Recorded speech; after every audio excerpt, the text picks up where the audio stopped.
I never imagined that one night, in the quiet of my own home, my world would begin to fall apart, not in loud explosions or angry fights, but in silence, in soft words, in a moment I can never take back.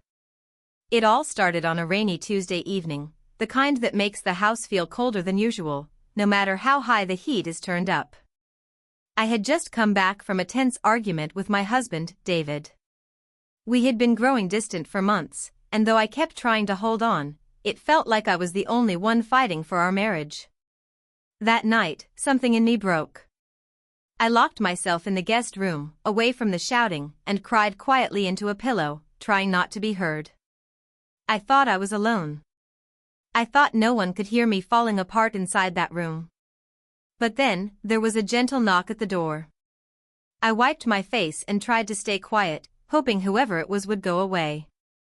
Instead, the door slowly creaked open, and it was him, Josh, my stepson. He had just turned 21 a few months back. He wasn't a boy anymore, though a part of me still saw him as the lanky teenager I first met when David and I got married.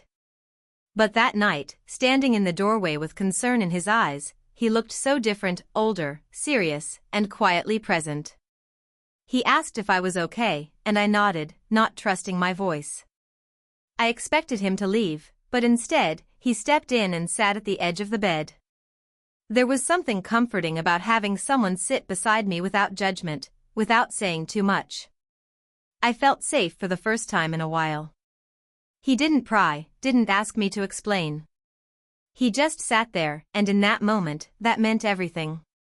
When I finally spoke, the words came out in pieces, how tired I was, how alone I felt, how David barely looked at me anymore. Josh didn't interrupt. He just listened. Then, gently, he placed his hand over mine. It was such a simple gesture, but it caught me off guard. I froze. My heart beat faster, not because I was afraid, but because of how long it had been since someone touched me with kindness, without expectation. It was innocent, at least it started that way. But something shifted inside me, something I didn't know how to stop. His eyes held mine, and suddenly, the air between us felt heavy with things unspoken. I knew I should have pulled away, said something, stopped what was quietly beginning. But I didn't. And that's where everything began to change. That night didn't end the way I expected. What followed would unravel the fragile threads of my marriage, my family, and everything I thought I could control. But in that moment, I didn't know what I was walking into. I only knew I felt seen, for the first time in a very long time. And then, he leaned in. I didn't expect it. Not from him. Not from me. But when Josh leaned in, there was a pause, a second that felt like an hour, where everything stood still. I didn't move. I didn't speak. My body stayed frozen, but my mind was spinning. Was he just trying to comfort me? Was I reading too much into it? Or, was there really something deeper happening between us in that moment of silence? I pulled my hand back slowly, not because I was scared, but because I didn't trust myself. The tears on my face had dried, but inside, I was still falling apart.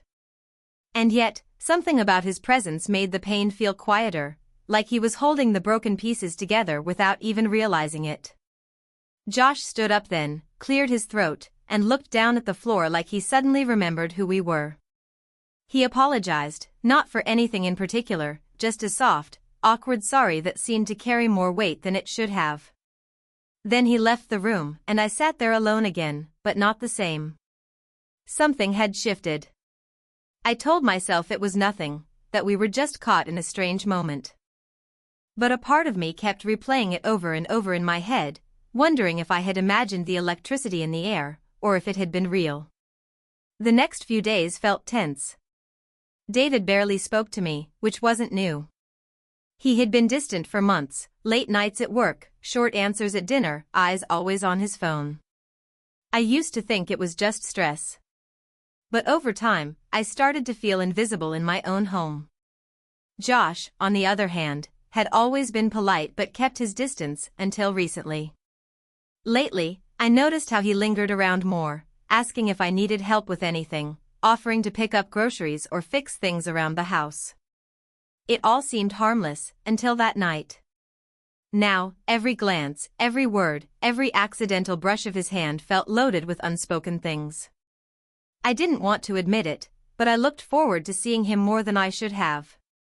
Not because I had planned anything, but because he made me feel noticed, like I mattered. And maybe I was starving for that feeling.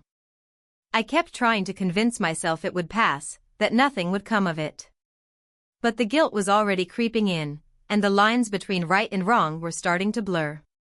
The house, once so full of routine and distance, now felt like it was hiding something underneath.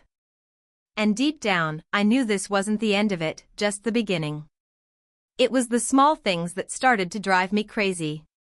The way Josh would glance at me when he thought I wasn't looking. The way his footsteps slowed outside my door at night. And worse, how I didn't look away anymore. I kept telling myself it was all in my head. That I was lonely, fragile, and reading into things because I needed something to distract me from my crumbling marriage. But deep down, I knew better. Something had changed between us, and pretending otherwise wasn't making it go away. David remained completely unaware. Or maybe he just didn't care. He was gone more often now, sometimes not even bothering to make excuses. He'd leave early in the morning, come back late at night, barely say a word to me, and fall asleep with his back turned. I tried talking to him a few times, tried asking where we went wrong, why he felt so far away, but he either shut down or changed the subject. It felt like I was married to a ghost. There were moments I wondered if he was seeing someone else, but even that idea didn't stir anger in me. Just more emptiness. Meanwhile, Josh's behavior grew more complicated.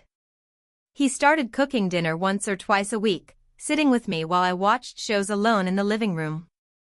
He made me laugh, asked about my day, complimented me in subtle ways that always made me second-guess his tone. It wasn't anything you could point to directly, nothing that crossed a hard line. But it was enough to stir something that hadn't been stirred in a long time. One night, he handed me a cup of tea, his fingers brushing mine just a second too long. We both felt it. We didn't say anything, but we felt it. I kept trying to remind myself that he was my stepson. That I was married.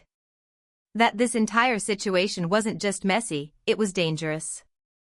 But every time I tried to draw that line in my mind, it kept smudging. I didn't know what I wanted anymore. Love? Attention? An escape? All I knew was that being around Josh made me feel awake again. And yet, that only made the guilt heavier. Then one evening, I overheard something that shook me. David on the phone. A woman's name. Laughter. Something about a weekend away. I stood outside the door, frozen, my heart pounding. And in that moment, I realized this wasn't just about me anymore. All of us were hiding something. And eventually, it was all going to come out. I didn't sleep much after hearing that phone call. David's voice kept echoing in my head, soft, charming, full of laughter I hadn't heard in our house for months. Whoever she was getting the version of him I used to know. And I was left with this shell of a marriage, stuck between heartbreak and temptation. I didn't confront him. Not yet. I told myself I needed time, a plan, a clear mind. But truthfully, I was avoiding the explosion I knew would come if I said anything. And in that silence, something else started to grow. Josh noticed. The day after, he asked if I was okay. I gave him a weak smile and said I was just tired. But he looked at me differently. Like he knew something had shifted again. That night, I found myself in the kitchen alone, staring at a glass of wine I didn't remember pouring. Josh walked in quietly, the air heavy between us. He didn't speak right away. Instead, he leaned on the counter across from me and studied my face like he was trying to read everything I wasn't saying. "You don't look okay," he finally said. His voice was low, careful, like he was afraid of pushing too far. I felt my throat tighten. I didn't want to cry. Not in front of him. Not again. But the pain was bubbling just under the surface, and I couldn't hold it in. I told him what I heard about the call, the woman, the lies. And as I spoke, his expression shifted from concern to something harder. Protective, even angry. He walked over and took the glass from my hand, setting it down gently. Then, without saying a word, he wrapped his arms around me. I froze for a second, but then I let myself melt into him. It wasn't about anything romantic in that moment. It was about feeling like someone saw me, someone cared enough to hold me when everything else felt like it was falling apart. But when I looked up at him, something changed. The way he looked back at me wasn't just comfort. It was deeper. And dangerously close to something more. Just as the silence stretched too long, we heard a car door slam outside. David was home. We jumped apart, both startled. My heart raced as I quickly straightened my clothes and wiped my eyes. Josh stepped back, his jaw tight. We didn't speak. We couldn't. The front door opened. And I knew, in that moment, we were standing on the edge of something we couldn't undo. The moment David stepped through the door, something in the air shifted, thick with tension and unspoken truths. He paused just inside the hallway, his eyes scanning the living room where Josh and I stood awkwardly apart. There was a flicker in his gaze, a mix of suspicion and something darker I couldn't quite place.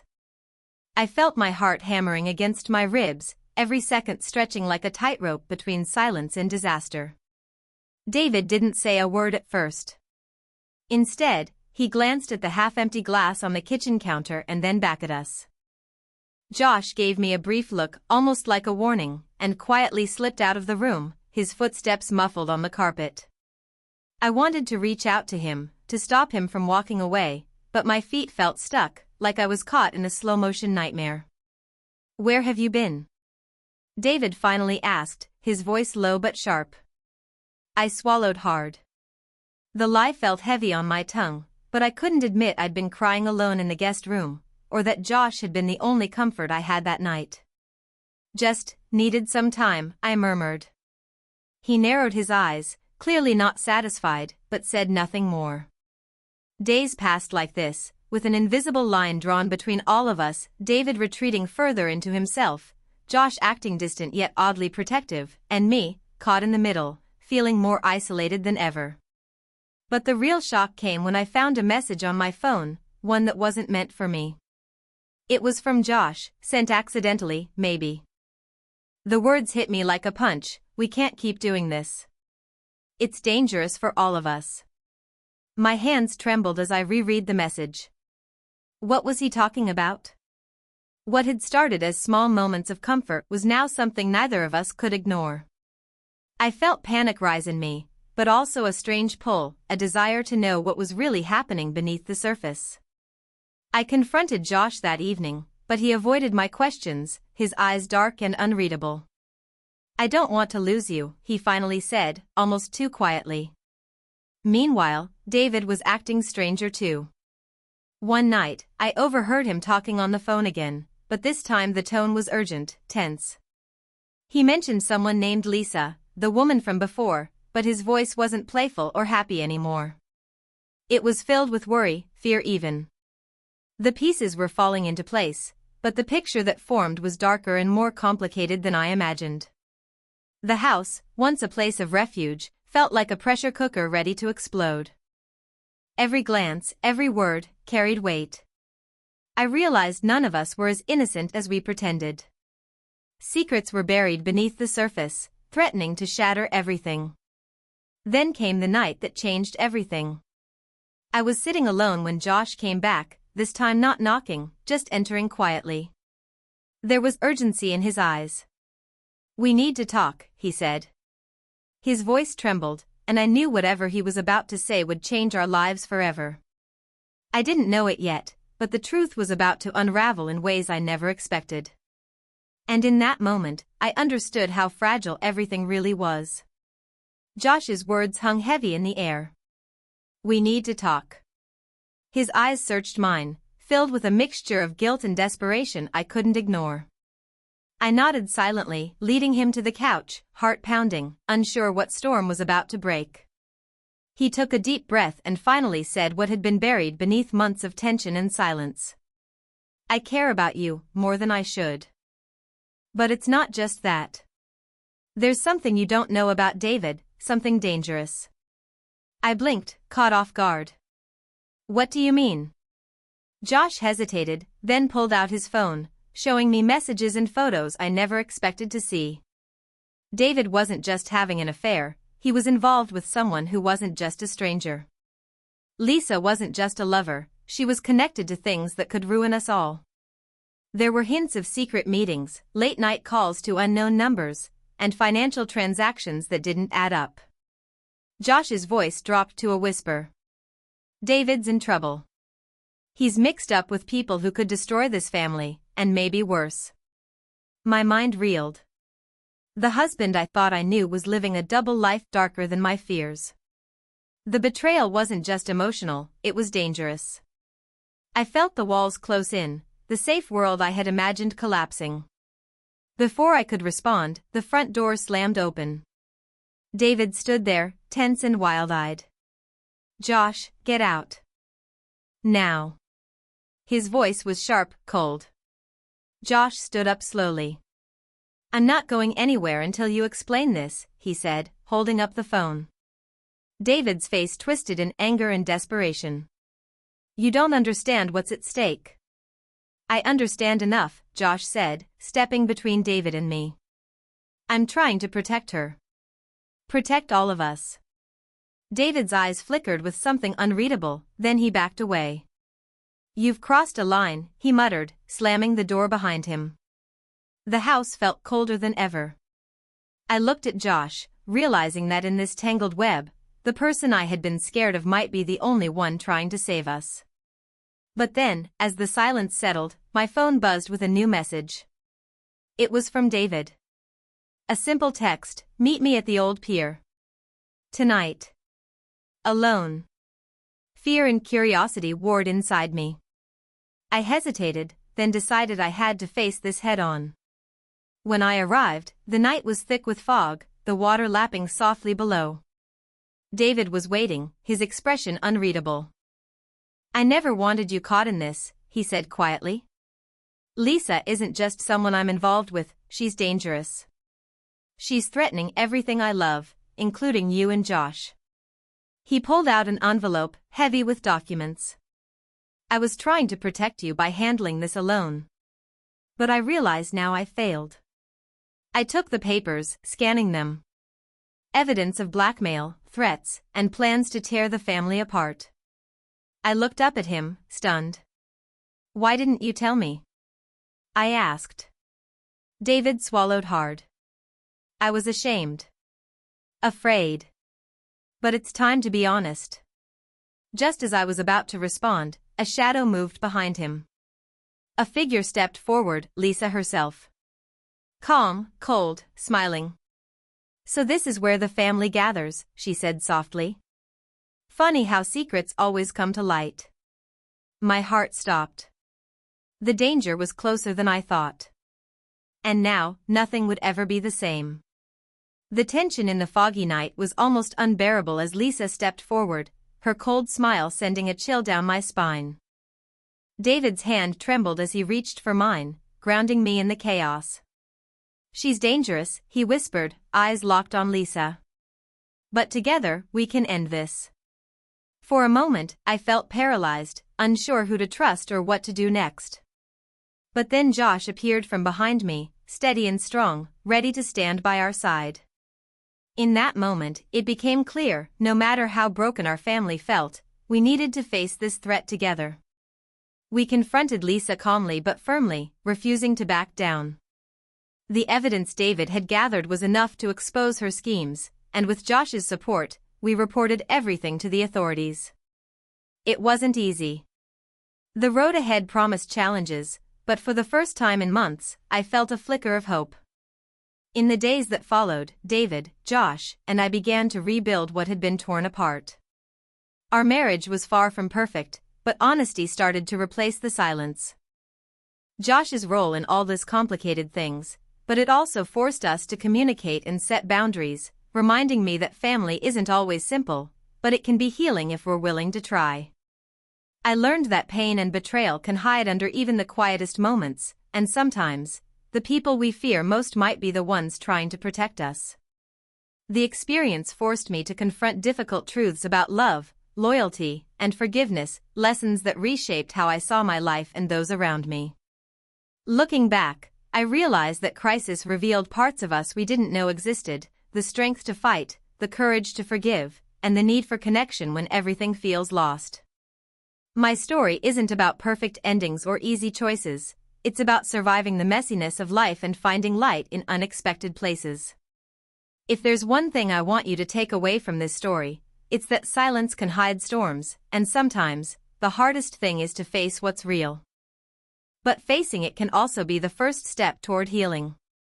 No matter how broken you feel, you're never truly alone. Thank you for listening to my story.